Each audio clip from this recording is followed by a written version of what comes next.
एक तेरे दादा के चार हवेली, चारों तो जगमग हो रही। एक तेरे ताऊ के चार हवेली, चारों तो जगमग हो रही। पहली हवेली लाडो जलमलिया सा, दूजी में ओम कराइया। पहली हवेली लाडो जलमलिया से, दूजी में ओम कराइया। तीजी में ये लाडो लगन लिखा से, चौथी में ब्याह रचाइया।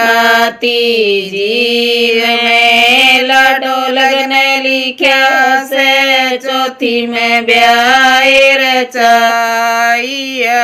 एक तेरे बाबल के चार हवेली, चारों तो जगमग हो रही। एक तेरे चाचा के चार हवेली, चारों तो जगमग हो रही। पहली हवेली लाडो जलमलिया से, दूजी में ओम कराइया।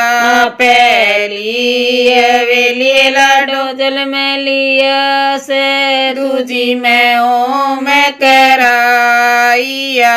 तीजी में ये लाडो लगन लिखा से, चौथी में ब्याह रचाइया। तीजी में ये लाडो लगन लिखा से, चौथी में ब्याह रचाइया। एक तेरे मामे के चार हवेली, चारों तो जगमग हो रही। एक तेरे फूफे के चार हवेली, चारों तो जगमग हो रही। पहली हवेली लाडो जलमलिया से, दूजी में ओम कराइया।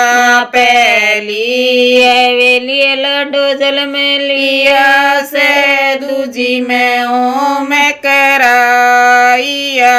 तीजी में ये लाडो लगन लिखा से, चौथी में ब्याह रचाइया।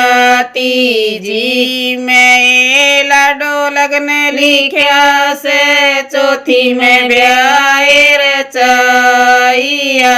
एक तेरे वीरे के चार हवेली, चारों तो जगमग हो रही। एक तेरे जीजे के चार हवेली, चारों तो जगमग हो रही। पहली हवेली लाडो जलमलिया से, दूजी में ओम कराइया।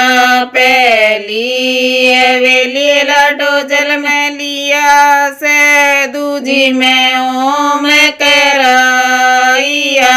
तीजी में ये लाडो लगन लिखा से, चौथी में ब्याह रचाइया।